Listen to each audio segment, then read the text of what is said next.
You ready, Schmeddy? Hello, hello, hello. That's my London copper. Hello, hello. Hello, hello, Bobby. What's going on here then? There's been a murder. Call it in then, Gov. There's been a murder. Anyway. Hello. And welcome to Kill the Mood podcast. We are here to talk to you about everything spooky dooky. There'll be lots of true crime, but also just general mysteries. Some will be solved, some will leave you hanging. We're just two girls putting the world to rights, but not really, we just like yapping. We mean no offence in anything we say. We, like a huge percentage of the world, find all of this unfathomable. And this is just in our own little way trying to make sense of the senseless. Without further ado, this week's subject is... Jill Dando. My favourite little TV queen. If you're not British, you actually might have no idea who she is. Yeah, this is what I mean. I feel like we've just gone for ones that are like lately we've just been like, let's do some British ones to start. Yeah. And then we'll see where We're just we're trying to affirm our roots, because if you can't tell, we might be English. Yeah. Also, was absolutely mega. Also, because it's happening in 1999, like, the media is fucked in this. Like, she is everywhere, literally everywhere. But yeah, I feel like there's been a sort of, I want to say general theme, because feels like sexism and misogyny has been running through all that we have done so far. Joanna Dennehy, we were talking about how the way she was perceived when she was scrubbing up well, and she was a pretty girl, so how could she possibly have done this? Yeah. And actually how her victims didn't seem to really be portrayed the way all the female victims have been that we've talked about so far. Yeah, it is a shame. I feel like... Oh, I just... That's so that is a shame. Misogyny, fucked. It's a fucking shame, mate, to be honest. But shame. what are we going to be able to do about it? Just us and our little women brains. Yeah. Awesome. My little women brain that is not working anymore. Okay, it's fine. I'm back. Yeah, I feel like it sucks. And also, I realised that I picked women for my first two, and I also picked Joanna Dennehy and then Jill Dando, and like their names are like so closely but to similar. Be fair, but they're very different. You didn't pick a female killer. No, yeah, I have gone for Jill Dando. Sorry to spoil it, guys. She's the victim. Yeah, she's the victim, and it is a whodunit type case with no answer still. Ooh. So alongside Barbara Unsolved. But I've solved it. But we actually think we know who it is. Yeah, we know who it is. Actually, that's a lie, because I don't remember the details of this case. And as we have said, today Amy will be educating me. Yeah. So let's get into it, shall we? Okay, so this is a whodunit type case. There's no answers, and it is 26 years on. And look at her. This case is the same age as me. She just wants you to know that she's a baby. Yeah, I'm a baby. But I was still born in the 90s, so it's fine. 99. Yeah, midway through the year. Yeah, like she quite literally didn't. Yeah, I'm on the cusp. Just about not the millennium, but that's I fine. refuse. I'm talking absolute shit here, but I am literally born in 97. Like, I'm 28. It's not that much different. Or is it? Although, to be fair, I was born at the beginning, so at least I saw a bit of the 90s. Yeah, exactly. You can remember it, whereas I literally did I? nothing for the... Can you not? Being like 2 or 3? The damage I did to my brain in my early teens. Can't remember anything. Everything's gone. Yeah. Cool. On the 26th of April 1999, a woman named Helen Doble was walking down Gowan Avenue in Fulham, London, when she discovered a body. The body was covered in blood, lying on the doorstep of the home of none other than TV presenter and newsreader and a BBC icon, Jill Dando. Just a quick warning, we're about to play a 999 call.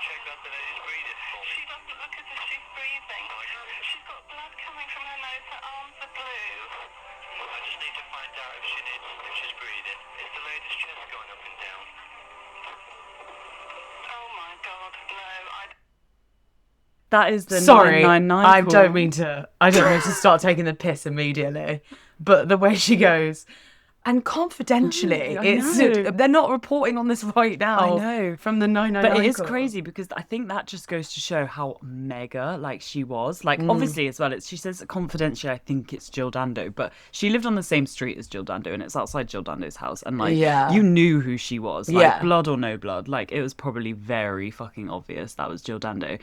But the fact that she even needs to like be like confidentially, I just need to let you guys know that it is someone that like it means that she's like huge. Like she's an icon. No one knew what happened or why. The questions end up sending the media into an absolute frenzy and cause the police, the BBC and the public to be still asking these questions today. So yeah, let's go into Jill Dando. She was born on the 9th of November in 1961 in Weston-super-Mare. I've been a brummie that literally all my memories of Weston-super-Mare is like it was the only beach, that was close to us. Yeah, because I was born in Bath, so like I remember Weston-super-Mare being like that was holiday. Yeah, shit beach by the way. Yeah. Fucking awful, but literally compared to where when we you live grow up now. landlocked, now I live in Cornwall, which with actual beaches. Yeah, it just feels, I don't know, I can remember it so well. It literally gives off like Gavin and Stacey episode where they go to the beach. It's literally so, it's just grey there all the time. Yeah, I can never picture it being like a and if you do beautiful live scene. in Weston-super-Mare, sorry. Yeah, apologies. Sorry for you that you live there. Her parents are Jack Dando and Winfrey Mary Jean Dando. What a fucking name. I know, Winfrey. Like, Imagine putting that on a birth certificate. Yeah, so British. Yeah.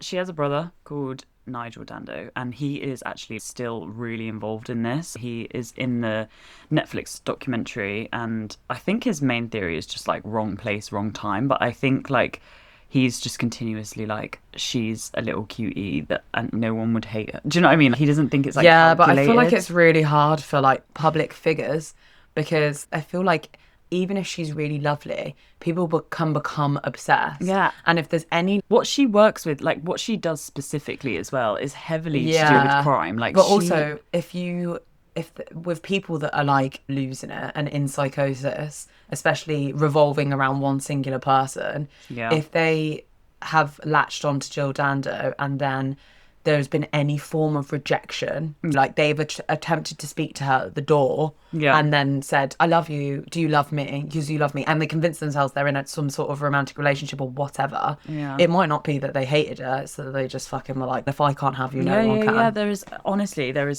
a million trillion reasons why it could be wrong place, wrong time. But the likelihood of her being like, there's so many theories, especially with what she does with her career as well. Like she is, it's not surprising that this would have been calculated. Yeah. Her career, she obviously had a career in media and television, and it started at the Western Mercury newspaper in Weston-super-Mare.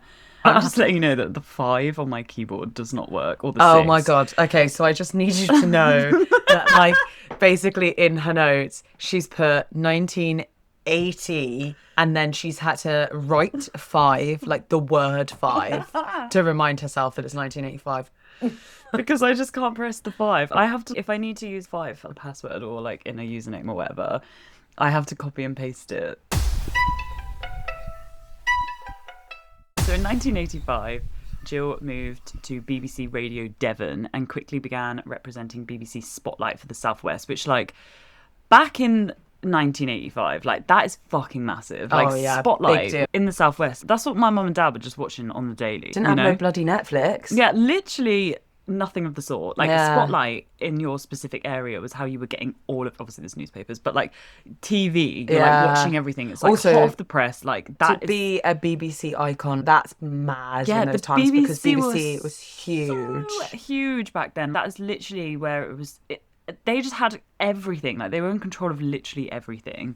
And yeah, she was hosting BBC Spotlight, and she is, I've watched so many clips of her just floating about, and she is charismatic as fuck. Like she is got this like presence about her. Like she's really on it. Like she's always focused. So if she needs to like recite something or like just go off on one, like she's so well put together, but she's also like funny and warm instead of her just being like robotic. And she looks like Princess Di. Yes. Oh my gosh, there is so much relation to Princess Diana. There is so much correlation between the two of them in the Netflix documentary as well. She basically quickly gets compared to Princess Diana like as soon as she's on BBC Radio Devon, and they do this glow up thing for her, like when the BBC kind of, like, I say glow up, but she just had like, they give her that like They're short gonna make her blonde iconic. cut, Yeah. and they want her to be like striking and have something like.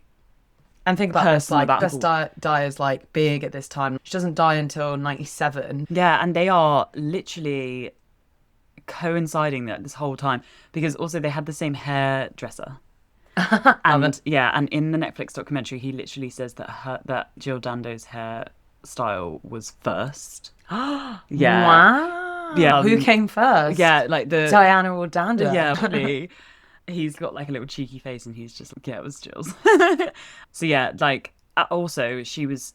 All of this was going on literally 2 years after Princess Diana's murder, so Yeah. it was already like the BBC. And yeah, we said murder. Yeah, that's right. Let's get that straight. Let's get that right out there. I'm saying murder. So yeah, conspiracies galore here. People that look exactly the same, always compared, died within 2 years of each other. Yeah, everything to do with the BBC. Very sus times. Yeah, and then also I have just put here with Jimmy Savile, Gary Glitter, and everything. Like the BBC are just fucking. BBC was a bad time. Yeah, so in the early 90s, she's starting to get real popular. She was presenting breakfast news, also the 1 o'clock news, and then she like starts hosting the travel show at the time that the BBC ran, just Holiday. I don't know if I know that one. Okay, so the theme tune is really 90s. I can't be singing that. It just doesn't correlate in my brain, right. But because I didn't grow up, if I was born 5 or 10 years, like it would be iconic. Might be in my brain. But it's such a 90s theme tune, like it's giving groovy chick 50 First Dates, like Holiday in the Sun, Mary Kate and Ashley, like little drawing of like suns and everything, like orange, and and it's like swiping across from like beach to beach, and like a little airplanes going across like the thing. Yeah, it's just like so 90s cheesy. But what a good job. Like she goes to all these different, like basically the show is that they just go around to different places in the world. I think like some of the like clips that I watched and stuff, she's mainly going to places just in Europe, but I think they just go across everywhere and they just do like typical things that you would do if you were in that country on a holiday. So she does windsurfing in Cornwall, horse riding in Donegal, paragliding in Switzerland, like all of this. Sick. Yeah, what a fucking job. She just gets to travel about and be like, hi, I'm Jill Dando, and I'm just like roaming about in this crazy place in the world. Yeah. So June 1995, she joins the hit TV show Crime Watch. Now, fuck that Holiday show. This is what I'd be all up in. Yeah, this is where it gets, like, major for her, because she replaces Sue Cook as co-host with Nick Ross, and this is where she sits until her death in 1999. She literally gets so famous from the show, like, in the UK. Again, no one had anything. They're not pumping out documentaries all the time. Us true crime like fanatics or like people that are interested and just want to know and want the information. Where did you get it? Yeah. Crime Watch. And obviously it's every crime. Like we're not just talking about murder, but Crime Watch did the thing back in the day. Yeah. It's just major. Like they literally found people and convicted like a fair amount of people, like killers, theft, rape, like anything like that. Like people just through Crime Watch, they were like solving crimes. Like it's major, and she's the face of that. They had England snitching. Yeah, literally they did, and it is like just so fascinating, like the amount of stuff that she was involved with, and like how she, I don't know, like Crime Watch is just like a crazy little. It lands so good. Have you also seen that clip where I don't know, I couldn't find it anywhere, but there's like a kid. I think it was in the documentary, but this kid asks her like, "Oh, do you ever get scared like being on Crime Watch?" And she's literally like, I mean, yeah, it's scary, but what's happening on Crime Watch, that's not going to happen to me. It's literally so harrowing.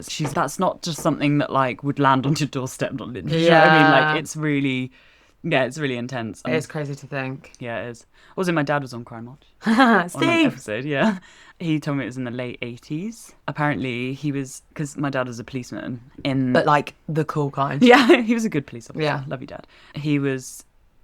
Basically, some guy who had a shotgun he'd robbed a car of someone, and my dad was like the officer there for, I guess, the info bit, like the episode. So there's like a person that's like producing the episode, and then there's the witness and whatnot, and then my dad was there like as the policeman, And apparently the witness said, and this is my dad, like in his Scouse accent, was like, looked a bit like you actually. And then, and it was like, it really made me laugh when he said that, because he was just like, that my dad was like, oh God, I was literally like, no, don't say that.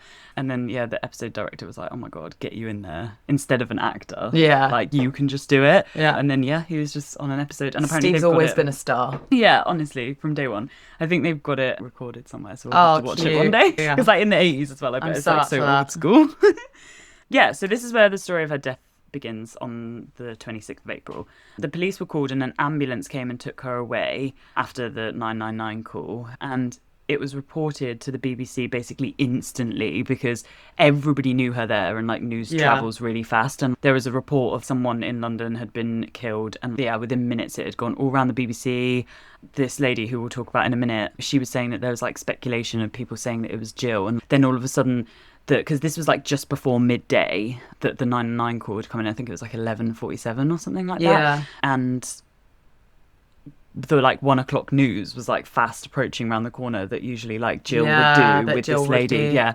And it was just like, now we just have to release this on the 1 o'clock news. It is actually crazy how quickly all of this stuff happens on this day.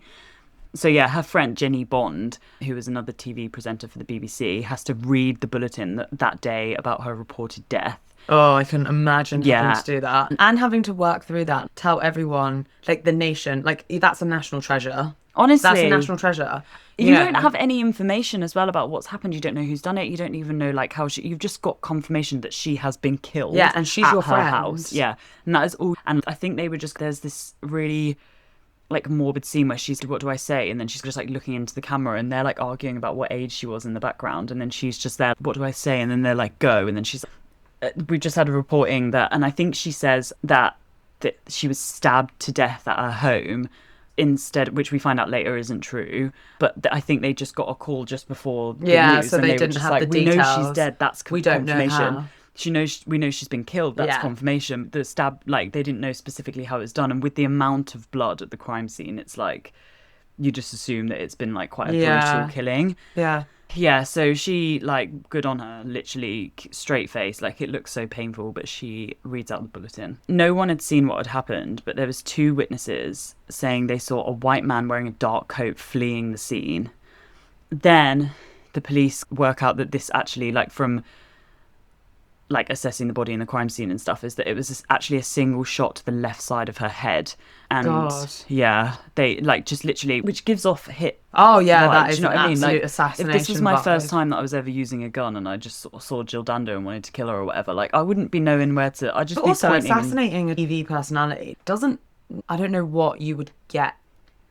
What point does it prove if you're not gonna, you know, no one knows why. So it's not even like you're sending a message. No, and like you're not gonna, if she was reporting on something that you didn't like, you're not gonna make it go away because essentially she's told what to investigate or what to report. So whoever replaces her is just gonna report on it too. So it can't really be related to her job. Yeah. It feels like if it's a hit, it's been personally taken out on her. Yeah, there is so... I think also because it is really quickly, like within an hour, it's already on the BBC as headlining news. Yeah. The noise. Yeah, the absolute there's noise. so much in this case that it's just like everyone's got an opinion, everyone thinks also like else. Misinformation travels so quickly. Yeah. And like it's really hard to take things back. Like you make one mistake and say the wrong thing and it becomes part of law. Like obviously the stabbed thing, that is something that can be disproved quite quickly. But if it was, I don't know, if there'd been whispers that it was like her ex-husband or blah, blah, blah, blah, blah, stuff like that sticks in public consciousness and it doesn't matter even if you proved it wasn't. Yeah. It doesn't matter. Also because like it's everywhere and there's so much noise. Like later on, we'll go into it a little bit more, but people are just like ringing in about anything, like any suspicious activity that was going on in that area, which is great because you want people to be reporting things. But then in the end, it's just, I saw a man like down the road and he just looked sus. Yeah, you've got Phyllis, but who's got 20 cats and she's mad that you got planning permission. So she's now reporting you to the police saying you look suspicious. Yeah, and they had to sift through all of this. Like, I know that obviously that is their job because this is a murder inquiry, but like, the fact that everyone and their nan is involved in this, like, it must make this sifting through like absolutely crazy. Yeah, so it was a single shot to the left side of her head. They literally searched everywhere around, like, they found the casing of the bullet. Yeah. And I think they worked out that the gun had been, like, readjusted. I don't really know what the right word is. Like, it had been, like, Oh, I know what you mean. tampered So with. I didn't really write they'd much. made alterations. Yeah. So a bit like when you like saw off a shotgun, or So I it get was what you something mean. like that you'd think that someone knew what they were doing. They knew guns a bit. Yeah, but I didn't really like. I don't know why I didn't go too much into this, but I feel like it just 'Cause it's didn't really. boring. Yeah, I didn't really understand it, and I was like, Yeah. I don't know what that means. Like you We don't toyed fuck with it, with guns I guess. in the UK. Yeah, it gives off like when guys do that thing. I'm sorry, not always guys, but I'm yet to see a woman do this. When they do that thing to their car where it makes it really loud. Oh, fucking yeah. Like when I was trying to The research about it, I exhaust was thing. just like, gun Yeah. altering it. You still shot someone in the fucking head. Yeah. So there's that. And they found the casing for it, which is, I think, how they worked out that the gun was like, I don't know, vamped up. Yeah, fucking pimped. Yeah. My gun. Yeah. And then they searched all around Gowan Avenue and the area, and the forensic team did like the whole house and outside and everything. And they also took statements from literally every single person that was like anywhere in that kind Hey of man, area. this is a prominent white lady. Yeah. They've got to do that. This lady's fucking job. important. Yeah. She's a matters. national treasure, and Yeah. she's pretty. Yeah. Yeah, so there's like a little postie that said he saw a Mediterranean man, and then like another bloke said he saw Postie is a postman for anyone who might not know what that is. ye old postie. Ye old postie. Yeah, he said he saw a Mediterranean man. Another bloke said he saw a guy running around at the time of the attack, like to the bus stop, and he was sweating, which I think comes up like quite a few times. That they're really obsessed with this sweating guy. Not sweating. Yeah, Not in good In good old August. England. I think August. You couldn't possibly have ran for a bus or just been wearing a jumper that was too hot. Yeah, honestly.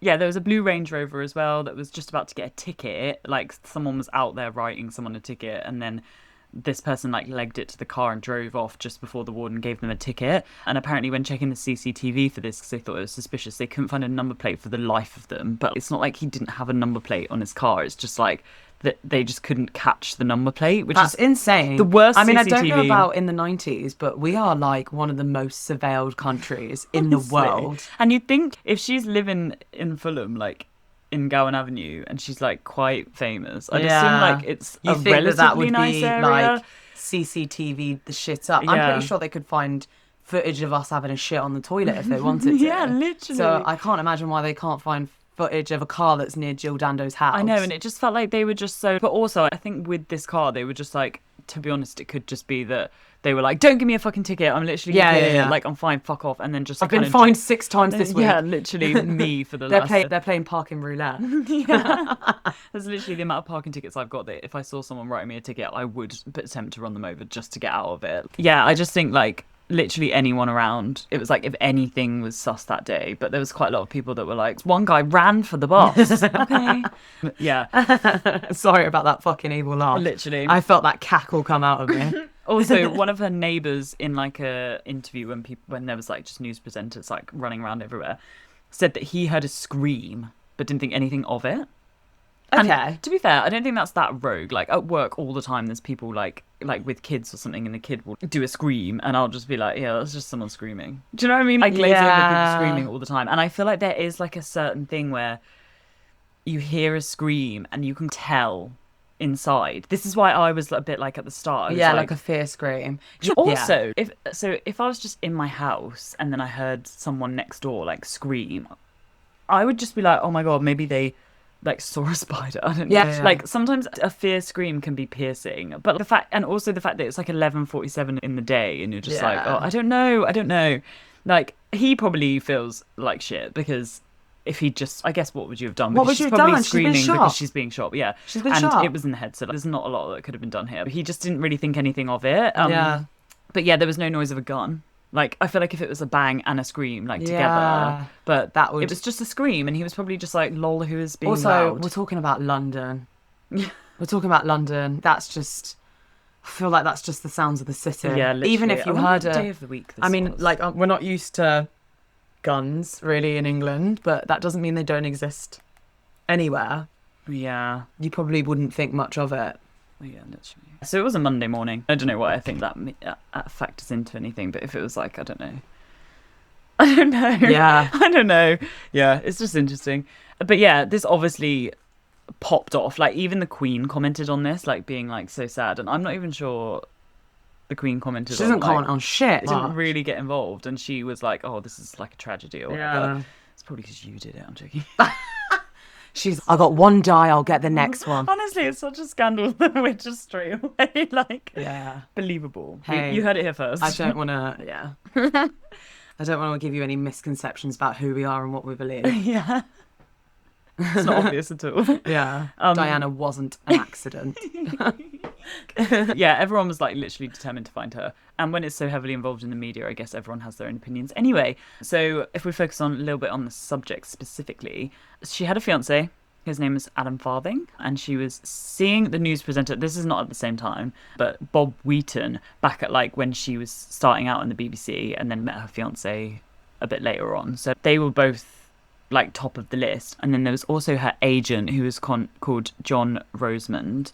He was probably at the top of the list at the start, I think, because he was one of the only people that knew she was actually going home that morning, because she was staying or basically living with her fiance at that point at his house. Okay. And she barely... So you wouldn't have necessarily known her routine to be Exactly. going back. Like, it's not like she was leaving the house in the morning at the same time that she always does. It's Well, on a that Monday feels a bit morning. like somebody's reported. Yeah. Because, like, how did you know that she was going to be Yeah, there? this is what I mean. Unless, I don't know. Unless you were camped out. Yeah, unless you were waiting and you were... Yeah, like she'll come back at some point and you've been there for 2 weeks. Yeah, but it is the fact, isn't it? It's like she could have been there for 2 weeks and she Yeah. hadn't been home this whole time, and she was just popping off home just to pick up some stuff. I don't know. And yeah, so John Rosemond was like at the top of the list at the start because he knew she was going home that morning because he'd faxed some stuff to her house that she was going to pick up. Okay. So he was like the only person. But surely her fiance. Then. Yeah, and her fiance, but he gets wiped out of this so quickly. I think what happens here is that, like, in the Netflix documentary, they just like glaze over these 3 key witnesses, and I think it must be because they all have either concrete alibis or there's just nothing that ties them. Like, you would think that it was someone that most of the time it's someone that you know. Yeah, 9 times out of 10. Yeah, like, her fiance seemed gutted and everything just seemed to be pretty normal with him, and I think he had an alibi. He might have been like, I'm off to work, and she was like, okay, I'll go home then. And John Rosemond and Bob Wheaton were also, it was the same, they just got wiped out of it. The weird thing about Bob Wheaton is that, so he was just a news presenter that she was in a relationship with, like, back when she actually just like first started with the BBC. And for some reason, when they'd split up, Jill and Wheaton, she transferred him £30,000 from her account. Ah. Yeah, so that was like they were just like going into the people that she was close with, and then that kind of cropped up because they were like, why have she transferred you £30,000? Like, a lot of the time, like, murder is related to debt or owing someone money, or there's some sort of that is a bit like threat going on. Yeah, but when this is also glazed over in the Netflix documentary, but he said that she helped to contribute towards the house that they were potentially originally going to get together, but then they split up. It seems like a really vague answer, but I think she is just like really giving. Did you literally write, but YOLO swag? Yeah.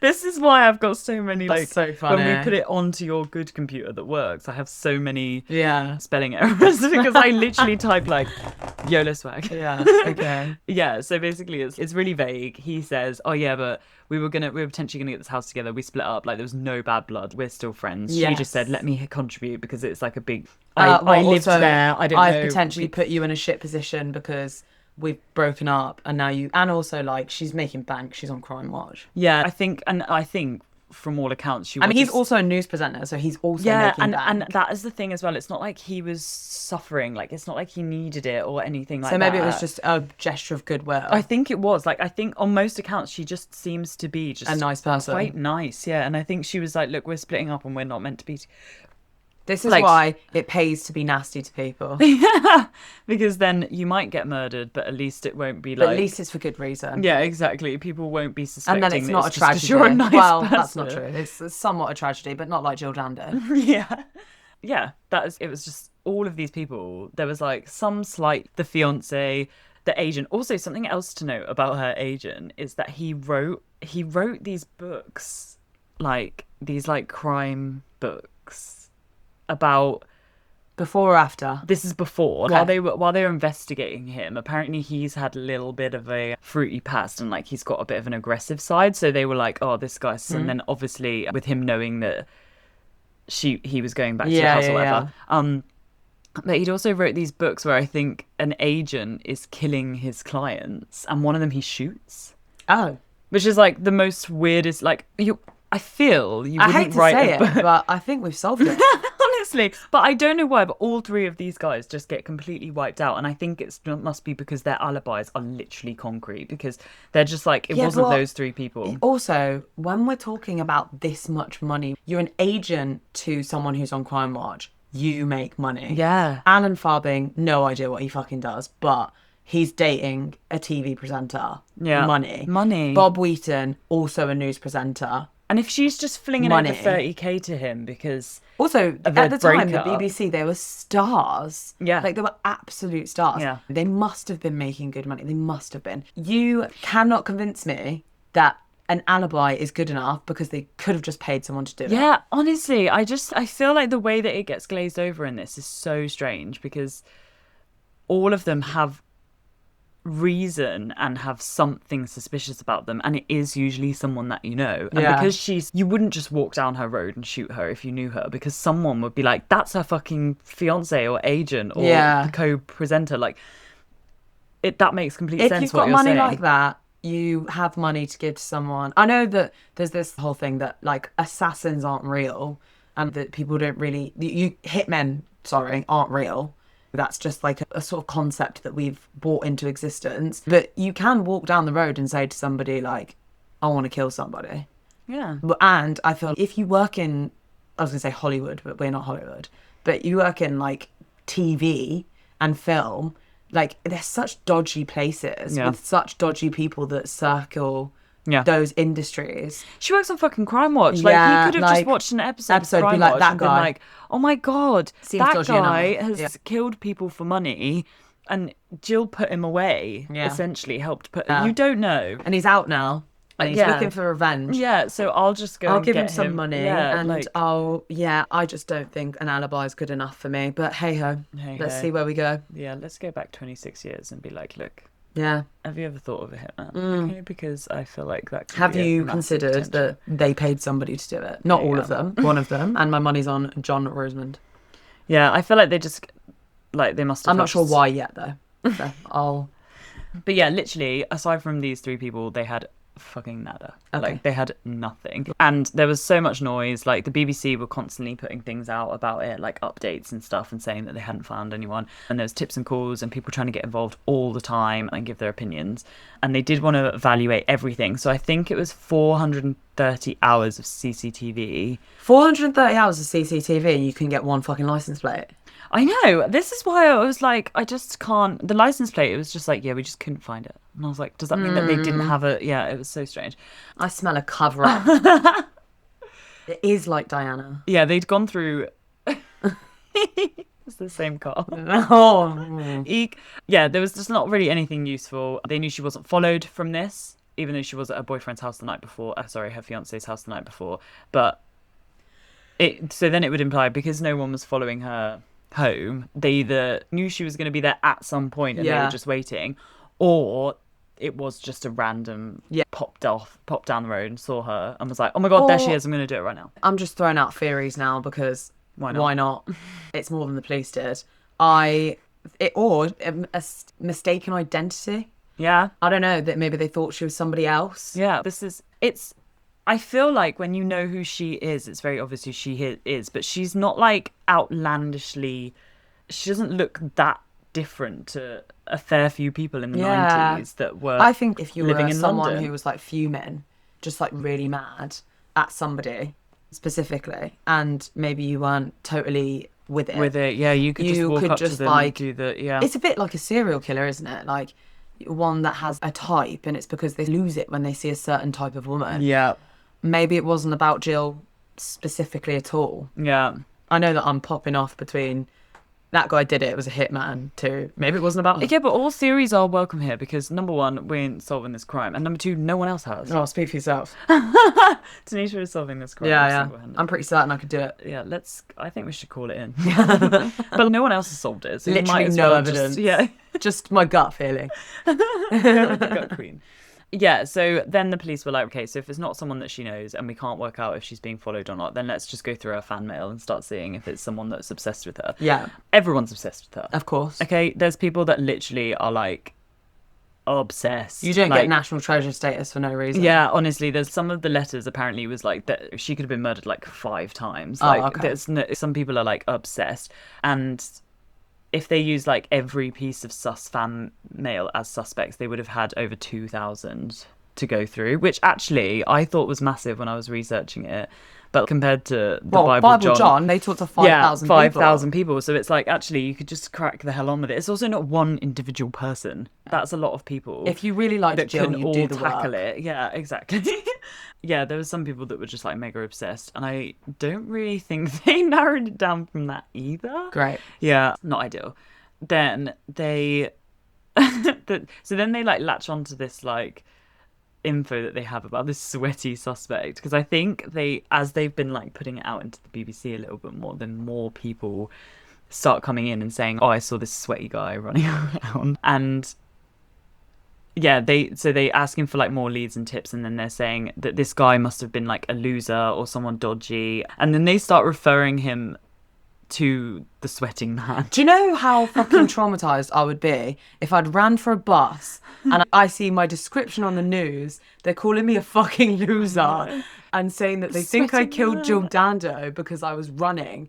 I would never run for a bus again. Honestly. And the fact that it's like the sweating man. Let's say this man did kill Jill Dando and he got away with it. Yeah. And then he gets referred to as the sweating man. And you're literally just sat there like all of this like top-notch crime that I have just this perfection of a thing where no one knows who I am, no one knows anything about me. It's not quite. And then I land with this fucking It's not quite Bible John, is it? Like it's not giving. It's not ominous. It's just like it's not giving fear. Awkward. It's giving smelly.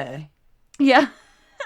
So weird. Yeah, it's just a shit crime name. So this sweating man leads to a man called James Shackleton. Oh, poor James Shackleton. Yeah. That's a genuinely awful name. Yeah, and he is quite a chaotic person. So I think that he sees this stuff on the news and he just walks into the police station and he hands himself in as the sweating man, which, like, I would have just loved to have been the person on reception on that day. They've seen me running. Yeah, I am the sweating man.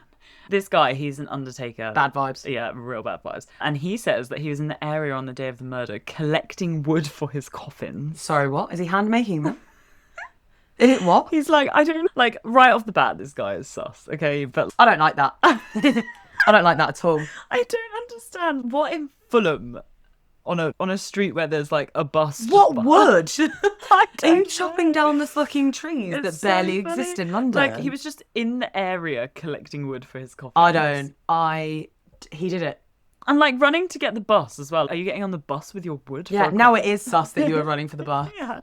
And then he says he was sweaty because someone was chasing him. And then later when they're like, fucking who? It was because he just ran a half marathon. And he'd forgotten. And he was collecting wood for coffins at the same time. So it is really weird. And the police are obviously baffled, so they arrest him immediately. Good. Because they're like, this makes literally no sense. And you've just kind of lock him up forever. Yeah, you've come in and handed yourself in, but like also you've just given us the worst alibi and the worst explanation ever. And they search his house, but there's nothing like specifically linking him to the shooting of Jill Dando. Yeah. But the only evidence they could find was of him inserting himself into other high-profile murder cases on purpose. And he's just a Fruit Loo. Yeah, I think that he just he must have been like obsessed with the news. Like it was everywhere. Like it was the biggest high-profile case that you could have been involved in England at the time. So I've seen some reports that it's the biggest thing that the BBC will ever cover. On a limb and say, stop letting this man near bodies. whatever it is, it's not good. I know you really should be checking what's in these coffins, I feel, because it seems like, I know that this sounds bad because it obviously is damaging to a case, but it seems harmless in the sense that at least he's not actually Yeah. but the fact that he's just walked in and he's just skewed the whole fucking thing. Everyone put all of their effort into arresting him, and they're just wasting time on a guy that's decided to just get himself He's not smack even bang in the sweating, man. He's just... Was he even in Fulham collecting wood for his coffins? Actually, what a weird... Honestly, yeah, it just didn't go down well, this at all. Yeah, so then they were like, we've literally got fuck all. No, there's nothing. So they end up like quite morbidly like doing this collab episode with Crime Watch, which is dedicated to finding the killer, which is like really bleak. That would have been quite impressive if Yeah, it worked. honestly. And it's just so sad. It's like, she's died. She's not hosting it anymore. And then they're like, we're just going to have to go through And this platform. it's literally unsolved. And beg people now Please to, come forward. does anything. Tell us what you know. Yeah, and like it must be so annoying I'm not saying that the police did a brilliant job here, but like it must be so annoying for the police to then be like, are we ready for another fucking wave of pointless shit to have to sift through? Of all these fucking nutters that are going to honestly. creep out the woodwork. Him in his fucking coffin. Yeah.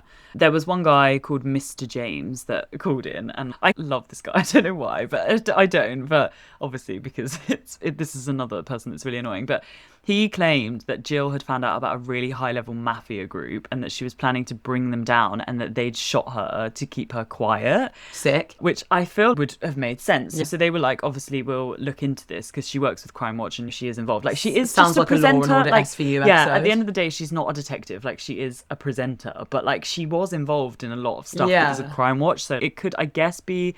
Yeah, but then through further inspecting from the police, it turns out the guy just owed this mafia a lot of money and he was in debt to them. So basically, I think he was just trying to grass on them and hope that they'd get in shit for this instead of killing him. That is fucking hilarious. Isn't that so smart? That is a man making the best out of a bad situation. He was like, do you know what? I owe them so much money. They are going to take my hands. Yeah, and so I'm just going to put them away for Jill Dando's murder. Like, he's like walking around his living room like, oh, what am I going to do? What am I going to do? How do I get these bookies off my back? And then, like, in the corner, the TV is just, if anyone knows anything about Jill Dando, please call in immediately. And then he just has a eureka moment. Yeah. And I'm going to land them. I'm going to set them up. I feel that he might have put himself even more in the firing Honestly, line. and the there, fact though. that they find that out, then the mafia are going to be like, the fuck did you just do? Yeah. Like, And that's obviously in the public domain because we know it. So I'm not sure. We might want to do a little case check-up. See where he's of at. Mr. James. What happened to him? Honestly, it's so crazy. But yeah, do you know what? Like, this is annoying that another person, again, has got involved in something that's fuck all to do with them. Yeah. But he's making, the best out of a bad situation Yeah. there. And he's, like, tailoring it to work for him. You might not find it, but I might get some people out of my life that I really need out of my life. Hey, man, someone's got to go down for Jill. It doesn't have to be the people Why that did can't it. it benefit me? Why can't it mean that I don't have any debts anymore? Also, were you going to put away the whole mafia? What was the plan there? Mr. James, have you thought this through? Yeah. And like the way that I'm Mr. James and it was the mafia. And the police are just like, okay, thank you. We'll And they're arrest the like, mafia. we've arrested the entire mafia. Yeah. Thanks to Mr. James. Yeah, real crazy times, to be honest. Mr. But yeah, James is not a smart man. All that actually like usefully came out of this was that a dark-haired man in a trench coat. So it's got a little bit more specific than a man in the scene in a coat. But there's quite a few different records of a man in a trench coat around the area on that day. But that's about the only concise profiling that the police could get with constant media coverage and people everywhere wanting to be involved, which I know I keep saying, but I feel like I need to reiterate like how they everywhere this was. Yeah, it was big, it was massive, it was all people could talk about. But then somehow this was missed until so late. I think it's like a year after. I'm not sure what you're about to tell me. It is feels like so it's gonna be bad. annoying. But someone catches wind of someone of the same description already in the system. So this is where Barry George comes into it, who's like the I guess, only main lead suspect that they ever had. Okay. Yeah, related to this. And so there's a load of theories about this. It's like, yeah, it's quite interesting. So 2 days after the attack on Jill Dando, a nearby taxi company had phoned the Met Police to say that a man matching the description of the sweating man had come into the taxi rank in a panic and asked desperately for a lift away from the area. He then later came back and literally, this is madness, but asked for the CCTV footage of the day that he'd come in. Like, he asked them for it back. Did they give it to him? No, Oh. luckily they didn't. Also, they called 2 days after. Honestly, 2 fucking days after this. Like, literally 2 days after this attack. It's a local area, like a local taxi rank. And they'd called and said, look, there's someone that matches this description. What is he doing here? He's panicking. We've left it. He's already tried to come back in and ask us for CCTV. Something's not right. Obviously, the taxi rank are like, fuck no. And then they call the police. Apparently, they call them twice. So they call them when he's been in and they call them when he asks for the CCTV. Are you actually kidding? I know, it's so wild. And it gets logged to the Met Police, but it doesn't actually make it to the specific tips and leads bit for Jill Dando's murder. If this is the kind of tomfoolery that takes place when a prominent white lady has died, what is the hope for the rest of them? I know. The insanity to me. Like, it's so crazy. I think this is literally a year after. Is it a year why do I after? just feel I'll like? double check that Why I've do got I that feel right. like? Oh yeah, look, I've put in capitals. Also, this was a fucking year after, by the way. I just feel like every police station ever is just like every slapstick comedy you've ever seen, where you hear the running on the same spot like stuff, and they're like falling over and like hitting, Bumping accidentally into hit. each other. It literally is ridiculous. Yeah, I just don't like. There's a lot of people in that office when that phone call comes in, and no one thinks forward this over to the Jill Dando case because it's in the same area. It's but this it only made it to the Met, didn't make it to our specific tips and leads bit. If I was Jill Dando's family, I'd be fucking livid. Yeah, fuming. How much could they have got about this if they just noticed it 2 days after instead of a year after? Yeah, crazy. So the name of this frantic taxi dude was Barry George. Barry's born in London on the 15th of April 1960 in Hammersmith. This would make him 39 at the time when all of this is kicking off. So let's just dig into him a little bit because this is a whirlwind. I'd love nothing more. So be prepared because this is a fucking whirlwind. During his childhood, it seems that he had undiagnosed learning difficulties, which he struggled with quite a lot. He went to an SEN type boarding school, which actually I didn't know was a thing. No, I didn't know. Like I know there's SEN schools, but I didn't think there was like a specific boarding school. Feels a bit bad that you're just sending them away. And like, good on the people that are doing 24-hour. Oh, that must be someone fucking else's hard children. work. Yeah, because I feel like SEN schools are already like hard work. So yeah, I didn't know that was a thing. He was compulsive in both lying and impersonating people, and it was specifically famous people. Did he just have a really good impression of Jimmy Savile? Yeah. He often told. No, I just read that next bit. He often told people that his name was Paul Gadd, which is the real name of the pop star and the convicted paedophile Gary Glitter. Oh God. I think he was like into Gary Glitter, like he was quite obsessed with him, because there's a bit like later on where he actually ends up in court for. Was it out in the 90s that Gary Glitter was a paedophile? I think it was. I think he'd been, because he was outed way before Jimmy Savile. I think he was fully arrested by then, because he was arrested. He was arrested in 1997. And he was in prison in 1999. Okay, obviously so this is when he's a kid. This is when he's younger, so he might not have known he was a paedophile. Yeah, I think he was just like, I think he was probably just pop in his prime and like being a crazy pop star guy and everyone being like, wow, Gaza. Yeah, I mean, he was massive. Yeah, and that man got really swept under the rug as well. They did a good job of burying Gary Glitter. I know, I feel like we should do a Gary Glitter special. Yeah, I think even so. Though it makes me sick. Yeah. But it would be very insightful, I feel. Also, just to be fair, what was the whole operation called? Is it U-Tray?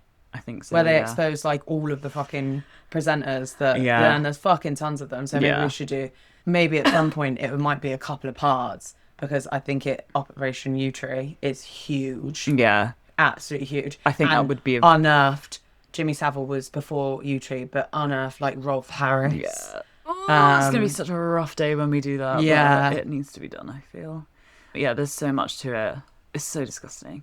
But yeah, just to re-emphasize how obsessed he seemed to be with Gary Glitter, is that he actually goes into court a bit later on and he shows up in full Gary Glitter like fit.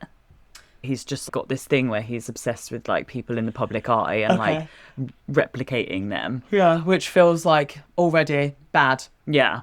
He tried to join the police, but got declined as he didn't have the correct qualifications. So instead... I didn't know you had to qualify to be a police.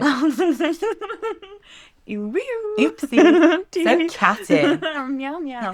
Yeah, so he didn't have the correct qualifications. So he just decided to make a fake warrant. Yeah. And just pretended to be a police officer instead. Oh.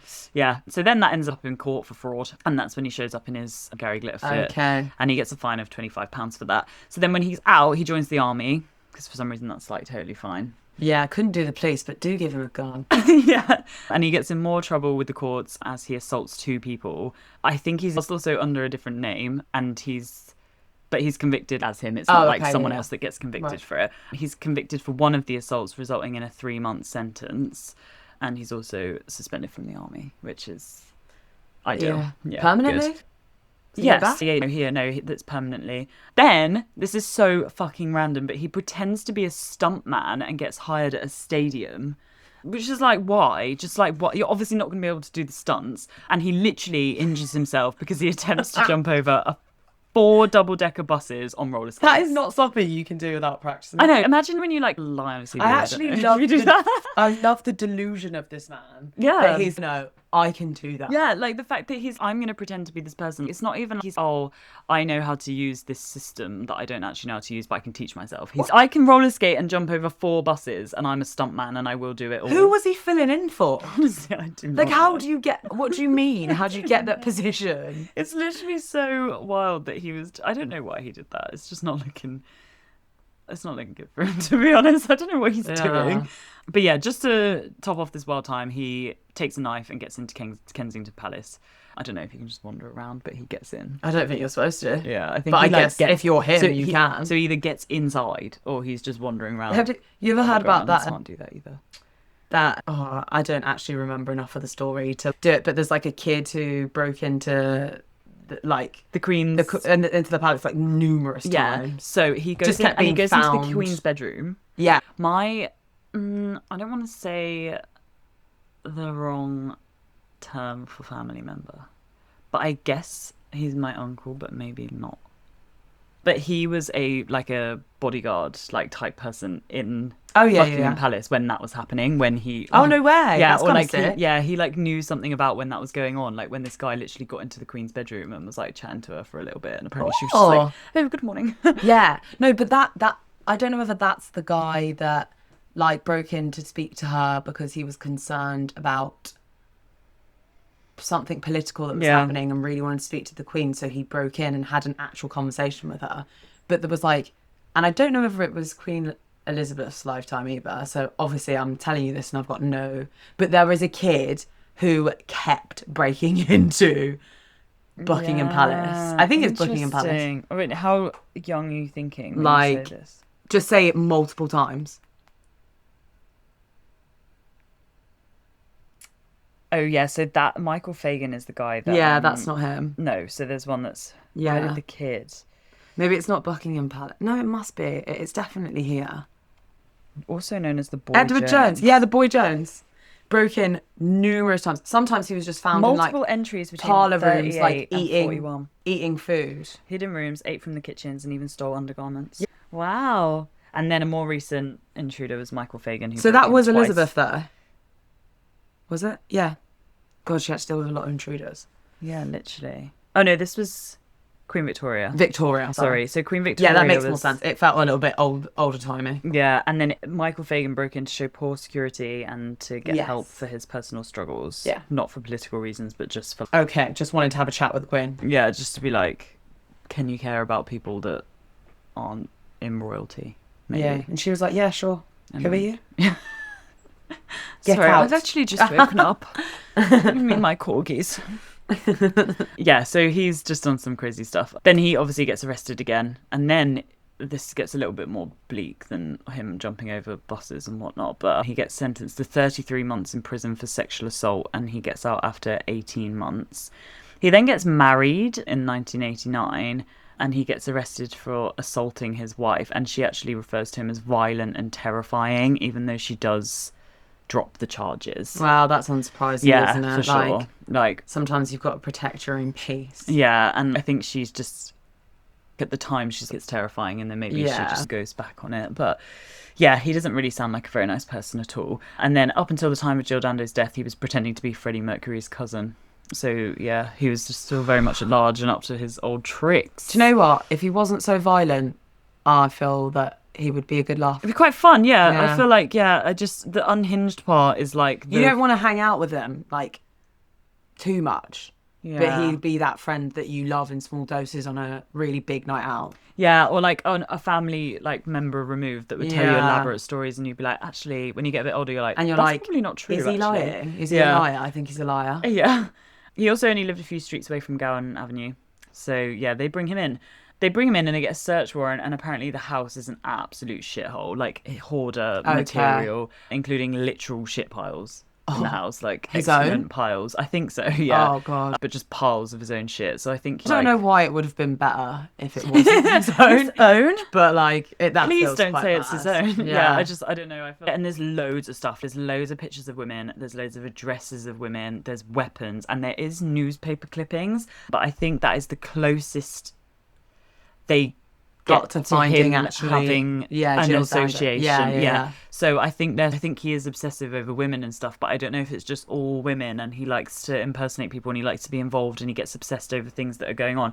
And like one of the podcasts I listened to, they said, yeah, there was newspaper clippings of Jill Dando, but she was on every newspaper at the time, everywhere. Like it was all about her and what happened to her. So yeah, if he's you're a hoarder, newspaper in your walls, then obviously there's going to be some Jill Dando. If he's a on there. hoarder and he's keeping every single newspaper under the sun, then she's going to be all over that. Yeah. So I don't think it was like, there was no shrines, there was no nothing like that. But the main thing that they found was in his wardrobe was a trench coat. So they sent it for testing, and there was a single particle, which is quite important, the fact that it's a single particle of gunshot residue that matched the residue on Jill Dando's head. But apparently tried to work out what this actually means, but again, like, I'm not very savvy with like gun talk, but apparently this doesn't actually mean that he fired it.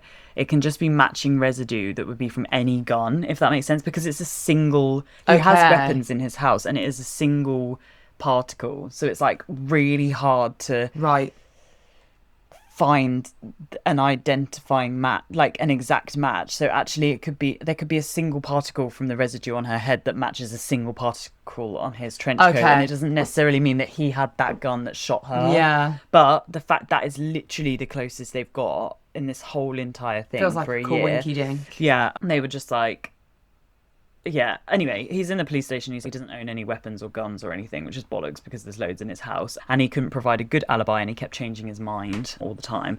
Yeah, they are like, we think this is enough. It's been a year. Yeah. Everyone needs answers. There's a particle that we can... that may or may not match her one head. particle will solve the murder. It's literally...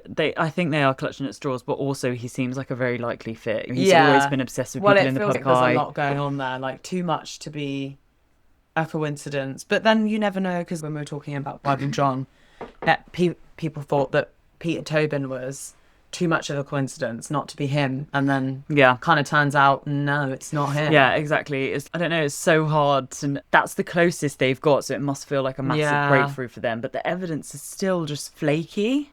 But there's no specific, like, he was obsessed with her, but also because he is so all over the place as a person and so chaotic, it could just be that he just went out and just did it. There doesn't have to be a rhyme and reason for this. It's just because she was in the public eye and so important, I think people were like, there must be a really deep-rooted reason for he might be so famous. He might be a bad guy, but he might not be the bad guy that did this bad thing. Yeah, it's like there's such good arguments for either side of it. But they arrest him, and I think the media and her family specifically were not impressed and felt like it was a cop-out and an easy way for the Met Police to wrap this up, because I think they were getting a bad rep for this, because it was like, it's been a fucking year, you missed something that was delivered to you 2 days after, and they were like, also maybe if it had been a fucking year later, maybe you'd found more than a single evidence. Honestly. And you'd think after, I don't know, but after a year you think that if he was trying to cover up a crime, he would have got rid of some things that would have tied into it. I don't know. Yeah, so at trial they blame his mental health.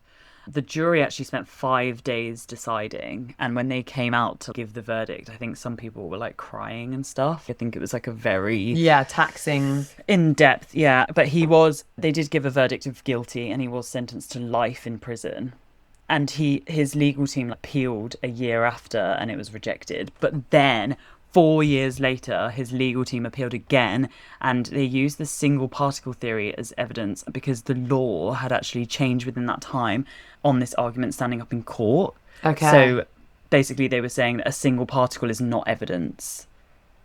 Okay. Do you know what I mean? Yeah, So yeah, because it's so fucking minuscule. Yeah, it's not enough. It's not admissible in court. So it's just their only And everything else is piece of evidence circumstantial. was, yeah, exactly. Everything else was just like, oh, he had some stuff clippings of women, Yeah. Yeah, he was a weirdo. and he had a trench coat like many other people in the sweat. 90s. Yeah, he's a sweaty boy. Yeah. Yeah, apparently 1 in 100 people pick up gunshot residue every day just from popping around on public transport. Yeah, so The fuckity fuck? yeah, like I can't remember what podcast I was listening to, but I did listen, or maybe it was on the documentary. But there's so many other reasons. Like even though there's not guns, like it could just be like a farmer that has guns that has then got on the bus next to you, and, Yeah. and one particle is transferred, and because it doesn't specifically necessarily mean that it was the same gun, that actual physical gun that killed Jill Dando. Like it was just a really fucking shit argument that within 4 years the law had literally changed on it, so it wasn't admissible in court anymore. Yeah. So yeah, his case gets reviewed and he gets a retrial, and on the 1st of August in 2008 he was released after 8 years in prison. Raw. That's a bit of lengthy time. Now. Yeah, rough. So yeah, that's it. They blamed someone without concrete evidence, and I guess it backfired as he got released. Like it does look like he's a very likely suspect, like very likely. Yeah, there's a lot of stuff that is still quite unanswered. There is not a lot of evidence, not a lot of suspects. I still don't totally buy that it couldn't be a hitman. Yeah, I mean, I don't understand I don't know, why it this just- man would just go out and... Yeah, he's feels like violent, it but I came don't at know the- why at this point he's decided to just go kill Jill Dando. Yeah, and And they never really proved that. yeah, They didn't I feel give like a they've motive. tried every other possibility, and then all of a sudden he just lands into their lap. And I don't know if he was a creepy man, but this felt more calculated, more experienced. Yeah. I don't know. Not a creepy stalker sexual obsession crime. There was no correspondence. He didn't have anything to do with her in his house. It's like really vague. Yeah. But because he was arrested for 8 whole years, it's if you couldn't find it 2 days after, and you couldn't find anything like a year after, then 8 years after, again, it's just like no one knows who's done it. Yeah. There's quite a few different theories. One of them's like the paedophile ring expose. yeah. Someone from Crime Watch who had a grudge, someone obsessed with her. Yeah, people theorise that he was just literally blamed for the crime as police couldn't find anything else concrete, and it was so famous and in the public eye. I do think that there is a possibility that they look for a scapegoat. They need an answer. It wasn't a very good answer. No. Not to say that you always get a good answer, but I don't know it. And also, it's such like an impersonal killing to shoot someone in the head in broad daylight. One shot. Yeah. What kind of trace evidence are you going to It get either from was that? completely on a whim and someone's just walked up, shot her and walked off and just happened to get away with it. Yeah. Or it's someone that's so brazen and bold that it's so calculated that they knew. I It can't is a- say what it is, but It's a bold crime to commit. yeah. It's bold as fuck. Like in the middle of London on a like Monday morning, like someone so famous. Yeah. So many eyes on her. But I think that's also what really messed with this case, is so many opinions and so many inputs and everyone trying to get involved and everyone trying to work it out and the media being all over it and everyone being baffled. I just feel like maybe if she was less famous, Yeah. they might have been able to just really hammer in on what evidence they did have, because there was so much noise. Yeah. Too much. Too many opinions. Too many people giving tips. Too many people wanting to get involved. Yeah.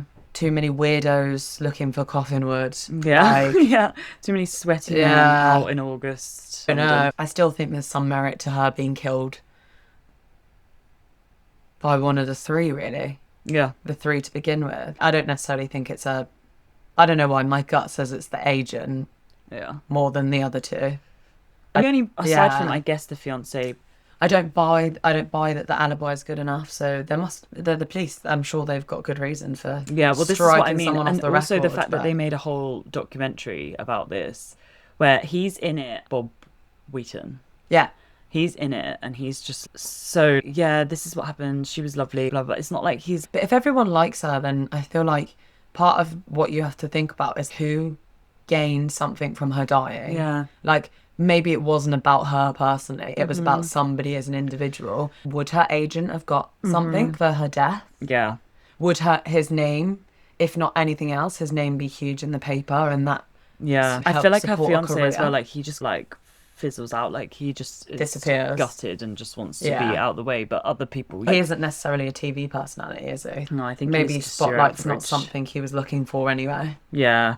I don't know. And it, like, her brother, it makes me really sad about her brother because he like rushed off to Weston-super-Mare to protect the parents before, because it was on the news within an hour. Yeah, so they didn't He even just get... saw it on the news and just had to leg it back to Weston-super-Mare and That's be so like, crazy. I need to protect my parents from this because they're going to turn on their TV and find out that their daughter's died. Yeah, I can't imagine having to find out that way. That's Yeah. genuinely awful. And it was such a scandal that everyone had an opinion, and I just think it for him, like, he spent his whole life the same as the sister with the Bible John case. Like, he spent his whole life trying to trying solve to it. understand, but I think he genuinely thinks that it was just wrong place, wrong time. And because he's he still can't- alive. Yeah, Yeah. he's a cutie. I think he was in the documentary as well. I don't know if think I've he's watched the just- Jill Dando one, to be fair, so I might have to give that a watch. It's good. It is long. Yeah. Like, I think it's a 3-parter, and it does just. Yeah, you're like, it doesn't really need to be 3. Yeah, I mean, but it does based add on a the dramatic information, effect. it doesn't seem like there's a lot of information. No, so. this is what I mean. Like, for something that you haven't worked out and you only found one person, you just convicted him because you were panicking, and it all was done within a year. Yeah. Like, it does feel like quite a long documentary, but yeah, there's a lot of people in it that have a lot to say. So yeah, that's it. Yeah. It's a shame. No That's- one knows. Once again, no one knows. Yeah. Except us. Becoming a running theme. This We is know. what I put at the very end. We've decided. She put... Honestly, I reckon the hairdresser did it. He just didn't want anyone else getting the fucking Diana haircut. Yeah. He was learning all those secrets. Save that for the People's Princess. Yeah, so That's is us. That's episode Jill Dando. 4. That's Jill Dando. Yeah. Follow us on Instagram at Kill the Mood Pod and email us at killthemoodpodcast@gmail.com. Yes, please. Tell us what you want. Yeah, just come in for a chat. Yeah, say Up hello. to you. Yeah, we're Send going us to keep fan mail. doing this as long as you like this, yeah, if anyone's listening. Yeah, we want at least 2,000 suspects. If we ever go missing. Yeah, we need cases, so Yeah. that's always important, but yeah, we'll keep going. Thank you for listening. Thank you for listening. And we'll see You're you lovely. soon. See you soon. Bye. Bye.